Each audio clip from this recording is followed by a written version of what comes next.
మానవ హృదయం వాంఛించేది తల్లి బిడ్డల ప్రేమని, భర్త భార్య ప్రేమని, భార్య భర్త ప్రేమని,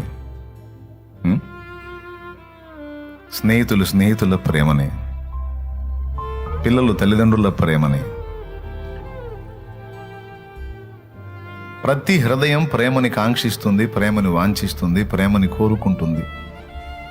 తను ప్రేమిస్తుంది, ఎదుటి వాళ్ళ ప్రేమను కూడా పొందినప్పుడే తన బ్రతుకు అర్థం అనుకుంటుంది. అది దొరకనప్పుడు ఈ బ్రతుకే వ్యర్థం అనుకుంటుంది. అందుకే ఆ ప్రాణం తీసుకుంటుంది. అందరి హృదయాలు ప్రేమ కోసమే పరితాపం చెందుతాయి. నువ్వు నీ బిడ్డల కోసం నానా బాధలు పడి కష్టపడి వెట్టి చాకిరి చేసి తీసుకొచ్చి పిల్లలకు పెట్టుకుంటున్నావు అంటే కారణం ఏంటో తెలుసా? ప్రేమ. ఈ విధంగా నా బిడ్డల కోసం నేను చేసే త్యాగం నా పిల్లలు గుర్తించి నన్ను ప్రేమిస్తారు అన్న ఒక ఆశ.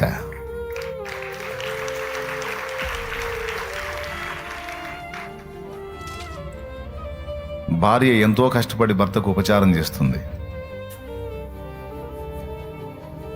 ఏం ఆశించి? తనతో పాటు జాబ్ చేస్తుంది, తనతో పాటు కష్టపడి పనిచేస్తుంది. ఇద్దరూ ఒకే విధంగా కష్టపడ్డారు. అది పొలంలో కావచ్చు, వ్యాపారంలో కావచ్చు, పనిలో కావచ్చు, ఉద్యోగాల్లో కావచ్చు. ఇంటికి వచ్చిన తర్వాత అతను రెస్ట్ తీసుకుంటామంటే మళ్ళీ వెట్టి చాకిరి ఆమెకి స్టార్ట్ అయింది. నువ్వు కష్టపడ్డావు, నేను కష్టపడ్డా, నేను ఎందుకు చేయాలి, నేను కూడా కూర్చుంటానని భార్య అనదు. ఇంటికి రాగానే తన వెంటనే నీళ్లు కాబెట్టి నీళ్లు పోసుకోండి అని పిలుస్తుంది. స్నానానికి నీళ్లు తోడుతుంది, ఆహారం రెడీ చేస్తుంది, పిల్లలకు పెట్టుకుంటుంది, నీకు రెడీ చేసేది. వాస్తవంగా మగవాడికి ఒకటే చాకిరి అయితే ఆడదానికి 2 చాకిరీలు. ఒకటి నీతో పాటు కష్టపడి పని చేయగలిగింది, 2 ఇంటికి వచ్చి నీకు మళ్ళీ పనిచేసింది, నీకు నీ పిల్లలకి వెట్టి చాకిరి చేసింది. ఎందుకు ఈ తపన, ఎందుకు ఇంత కష్టం అంటే ఆ హృదయంలో ఉన్న ఆరాటం ఏంటో తెలుసా? 2 నేను చేస్తున్న ఈ కష్టాన్ని నా భర్త గుర్తించి నన్ను ప్రేమిస్తాడు అన్న ఆశ. ప్రేమ కోసమే కాదా? మరి ఇంక దేనికోసం? కర్మను బట్టే. ప్రేమే, గోరంత ప్రేమ. ఎవరు ఎన్ని త్యాగాలు చేసినా, ఎవరు ఎంత ప్రయాసపడినా ప్రతి మానవుడి హృదయంలో ఉన్నది అదే ప్రేమ. తల్లిదండ్రులకు నువ్వు కష్టపడి వాళ్ళకి ఏదన్నా సాయం చేసావంటే ఒక్కటే ఆశ, నేను చేసినటువంటి పరిచర్య నా తల్లిదండ్రులు చూసి, వాళ్ళకి చేసిన ఉపచారం చూసి నా తల్లిదండ్రులు నన్ను ప్రేమిస్తారు, నన్ను మెచ్చుకుంటారు, నన్ను బట్టి సంతోషపడతారు.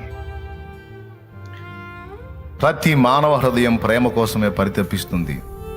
భర్త కూడా అదే ప్రేమను కాంక్షిస్తాడు భార్య దగ్గర. దినమంతా చాకిరీ చేసి వచ్చాను, నా భార్య నా కష్టాన్ని గుర్తిస్తుంది, నన్ను ప్రేమిస్తుంది, నా పిల్లలు ప్రేమిస్తారు. ప్రేమ ప్రేమ ప్రేమ ప్రేమ ప్రేమ. అయితే నేను చెప్పే పాయింట్ ఏంటంటే, మానవ హృదయం ప్రేమని కాంక్షిస్తుంది, ప్రేమను చూపిస్తుంది, ప్రేమని పొందుకోవాలని ఆశిస్తుంది. ఈ తత్వం ఎవరిదో తెలుసా? మన సృష్టికర్తది.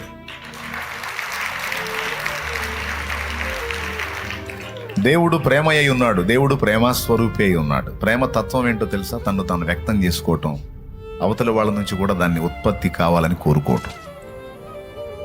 ప్రేమ యొక్క తత్వం అది. సృష్టికర్త కూడా ముందు మనల్ని ఆయన ప్రేమించాడు.